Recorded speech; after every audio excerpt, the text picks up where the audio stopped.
All right, here we go. It's Shabo. That's why I recognized him. I leave Chicago for like 3 months. Immediately lose all knowledge of people I talked about for a year.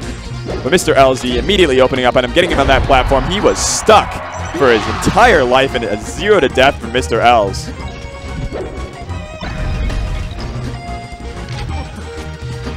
All right, he's going in once again. Gets those 2 down tilts and back on the platform we go. No, he just keeps resetting. This time Shabo manages to avoid that fate before it befalls him again. Was a little bit scared there to commit to the edge to try to like get the shine on MrLz or time his back air. And in exchange for that that kind of fear, MrLz gets back on stage. Still only 28% on this man. Oh my goodness. Oh, almost up the tip, but he's going to be able to reset and go off onto the up B. It's a Dolphin Slash from MrLz. 2 stocks and 28%. This is what a good player looks like, ladies and gentlemen.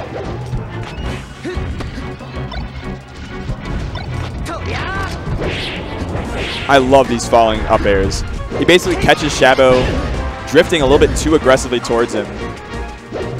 He's like, you're not ready for this. You don't have a follow-up ready. And he even gets the falling up air when he's coming down from the platform. That is just beautiful, Marth.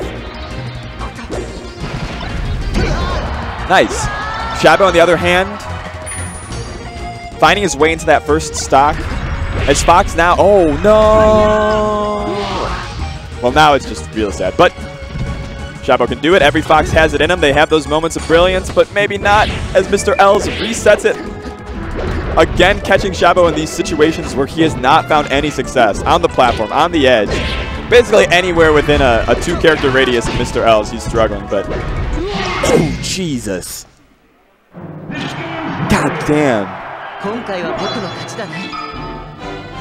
Look at MrLz. A little bit of a glance the player can.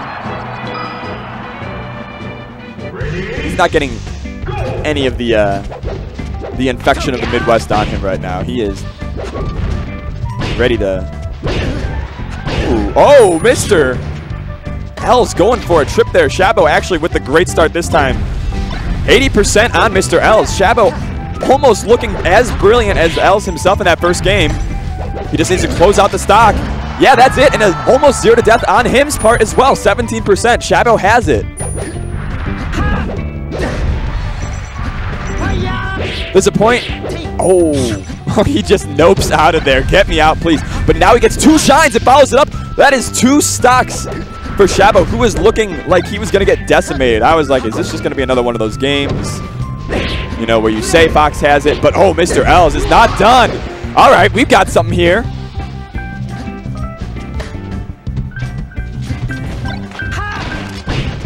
Up air, up air. If you can do this sequence on Yoshi's story over and over and over again, you're looking great. Shabo up 2 stocks. Forget the first game. This is a new man. Gets caught. The counter. Where does MrLz go? He just goes and whacks him. But he's still got that stock lead. Shabo now looking to bring this to game 3. And one of the most early upsets we could potentially see here. And this time he escapes from the platform. The crowd feeling it for their Illinois native. The Midwest defense against Florida. A lot of Shabo's stocks, though, have come suddenly after a string of up airs into shine. We need to see him do it with a full set of neutral interactions. We need to see him fight MrLz on a new set of terms because MrLz is now opening up. And it's last stock, MrLz with all the momentum, 31% on him. The dash dance is so smart. Shabo able to catch it, though. There's the grab. He goes up. That's 1. That's 2. Oh, the shine again. He keeps catching him with it, and that's going to be game 2 to Shabo. We're going into that game 3, ladies and gentlemen.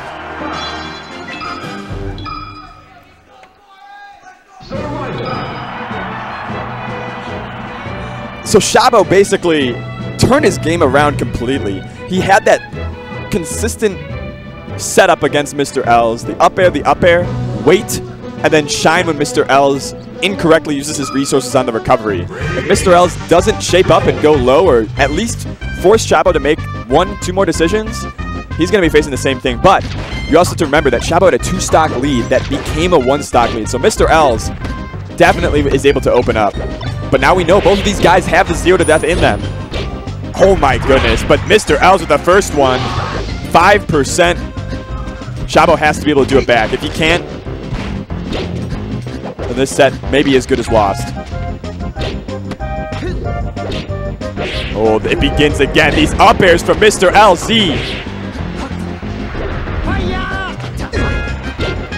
Oh my god. I like Shabo's patience there. Wait, wave dash in place. Go forward. Try to go for the down tilt. Oh, he tried to go for a little bit of that net play cheese, but MrLz was exactly ready for it. And there's the forward smash. Two beefy ones from the player from Florida. Yeah, this is looking like a MrLz who is upset that this is in game 3.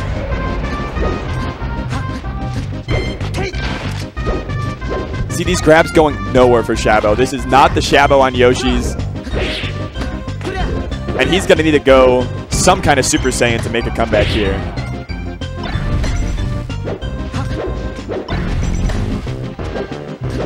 From the corner. Look at how smart MrLz is trying to find his way out. Oh my god! The dirtiest edge cancels you might have ever seen except from Zane. Is this the new Marth? Oh, the fourth! All right, Shabo. Shabo looking down the barrel of the gun. What does he have in him? Gets himself on the board, it looks like. But MrLz, wow, that grab out of the attack. He is a master at counterattacks when you don't know your combos as well as he does. There's the first up air, and you know how it starts.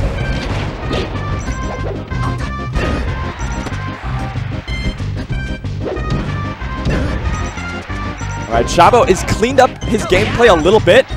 This is a great place for him to be. Yep. And that's 2. 71% on him, though. Dreamland is advantageous for that position, but man, the way MrLz has been playing, once he gets that grab, once he gets these combos going. Taking him for the trip. Shabo able to retreat to edge, but so much percent taken. Now MrLz just needs the one strong hit to end up this set. And it's just going to be a fall into the abyss. Really well played from Shabo in that game, too, though. He's got something to be proud of. MrLz putting on a show. Coming on stage right now, though, we've just got so much good stuff for you guys. We've got Reeve sitting down. So for you, if you thought you were